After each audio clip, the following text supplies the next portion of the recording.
Bismillahirrahmanirrahim. Assalamualaikum warahmatullahi wabarakatuh. Perkenalkan, nama saya Nuriski, jurusan PAI semester 7.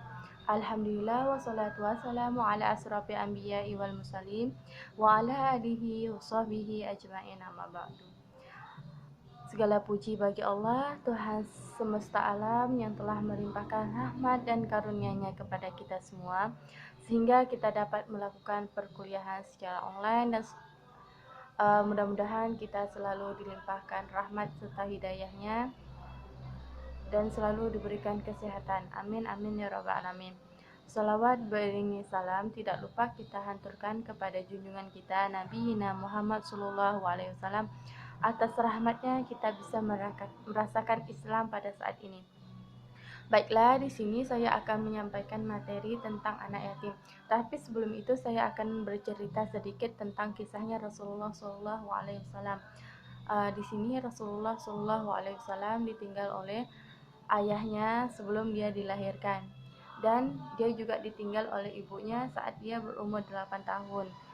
Setelah itu dia diasuh oleh kakeknya. Setelah kakeknya meninggal, dia pun diasuh oleh pamannya. Di sini kita bisa merasakan betapa sedihnya Rasulullah SAW pada saat itu, yang dimana dia ditinggal ayahnya, ibunya, kakeknya, orang-orang yang sangat dia cintai.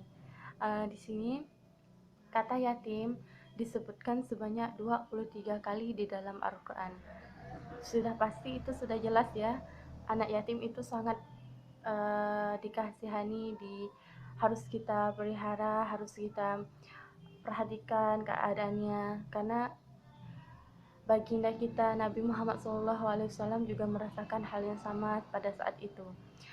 Jadi di sini ada 8 kata tunggal di dalam Al-Quran. Di sini kan tadi disebutkan sebanyak 23 kali di dalam Al-Quran. Yang 8-nya itu dalam bentuk tunggal, 14-nya itu dalam bentuk jamak, dan 1 dalam bentuk 2 kata musanna. Jadi di sini Al-Quran secara tegas menyatakan bahwa sosok seorang anak yatim itu harus kita dikasihani, dipelihara, dan diperhatikan. Di sini juga Allah pernah bersabda dalam firman-Nya yang berbunyi, mereka bertanya kepadaku tentang anak yatim, maka katakanlah, perbaiki keadaannya, maka mereka adalah baik. Di situ dalam Quran surah Al-Baqarah ayat 2 halaman 222. Mungkin teman-teman bisa buka Qurannya, bisa dilihat terjemahannya, halaman 224, Al-Baqarah ayat 2. Kalau saya salah, mungkin teman-teman bisa memperbaikinya. Di sini Rasulullah SAW pun bersabda dalam hadisnya, yaitu di sini jarak Rasulullah SAW dengan orang yang mau mengasihani, memelihara, dan memperbaiki keadaan mereka, yaitu seperti telunjuk jari ya, ini jaraknya, ataupun bisa jari setengahnya. Betapa dekatnya kita dengan Rasulullah SAW pada saat itu, pada hari kiamat nanti. Beruntunglah bagi orang-orang yang mau menyantuni, mengasihani, dan menyayangi anak yatim.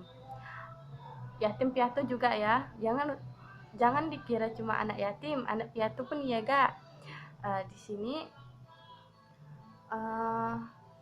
anak yatim itu adalah anak yang ditinggal meninggal oleh ayahnya, sedangkan anak yang ditinggal oleh ibunya adalah piatu. Di sini anak yatim yang dimaksud ini adalah anak yatim yang belum baligh. Kenapa demikian? Di sini juga terdapat dalam sabda Rasulullah yang berbunyi, tidak lagi yatim anak yang sudah bermimpi atau baligh. Hadis riwayat Abu Daud dari Ali bin Abi Thalib.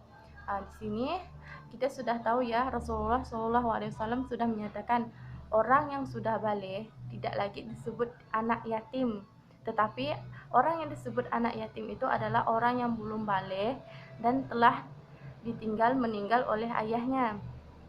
Di sini ada 10 keutamaan menyatuni anak yatim. Yang pertama, dijamin masuk surga. Siapa sih yang tidak ingin masuk surga? Pasti semua orang ingin masuk surga. Bagaimana caranya? Yang pertama yaitu mungkin kita bisa memberi makan, menyatuni, mengasihani, memberi minum anak yatim piatu, karena doa mereka sangat disukai oleh Allah Subhanahu wa taala dan Rasulnya. Di sini yang kedua itu mendapatkan pertolongan dari Allah. Terkadang kita kalau merasa kesulitan, kalau merasa ada masalah, pasti kita ingin ditolong oleh orang lain. Tetapi di sini dengan kita menyatuni anak yatim, maka pertolongan itu akan langsung datangnya dari Allah Subhanahu wa taala. Sungguh luar biasa. Di sini juga terhindar dari siksaan api neraka. Di sini dalam hadis Rasulullah SAW berbunyi, demi yang memutuskan dengan hak, Allah tidak akan menyiksa seorang yang mengasihi anak yatim, memberi makan, memberi minum, berkata lembut, dan juga memperbaiki keadaannya. Di sini juga sudah jelas ya dalam hadis Rasulullah itu, sudah tertera bagaimana cara kita terhindar dari api neraka. Di sini hadis riwayat Tabrani dan Abu Hurairah. Yang keempat, dekat dengan Rasulullah. Kita kan sudah tahu mungkin sejarah Rasulullah, kalau beliau ditinggal ibunya, ditinggal ayahnya, ditinggal kakeknya pada saat dia belum balik. Di sini Rasulullah SAW juga bersabda, aku dan orang yang mengasuh atau memelihara anak yatim akan berada di surga begini. Begini itu isyarat dari Rasulullah. Lalu beliau mengisyaratkan dengan jari telunjuk. Ini jari telunjuk dan jari setengah serta merenggangkan sedikit.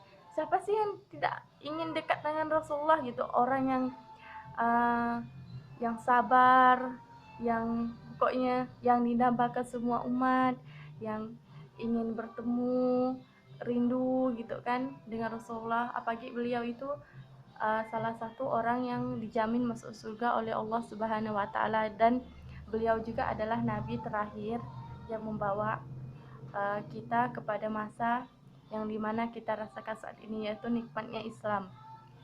Di sini yang kelima digelar sebagai abro atau taat kepada Allah. Jadi orang yang menyatuni anak yatim, memberi makan, memberi minum, dia termasuk orang yang taat kepada Allah Subhanahu wa taala. Yang keenam itu berinvestasi amal untuk akhirat.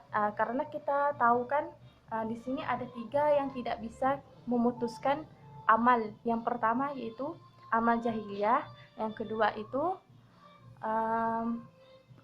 ilmu yang bermanfaat, yang ketiga itu doa anak soleh atau soleha. Mungkin yang dimaksud di sini bisa jadi doanya anak yatim piatu. Yang ketujuh itu terhindar dari cap pendusta agama. Cap pendusta agama itu orang yang mendustakan agama yang kita tahu kan. Padahal orang yang menyiksa anak yatim, membenci anak yatim, kayak tidak mau tahu tentang keadaan anak yatim, dia juga disebut sebagai cap pendusta agama. Semoga kita tidak termasuk dalam golongan orang-orang tersebut. Nauzubillah ya. Di sini dilembutkan hatinya.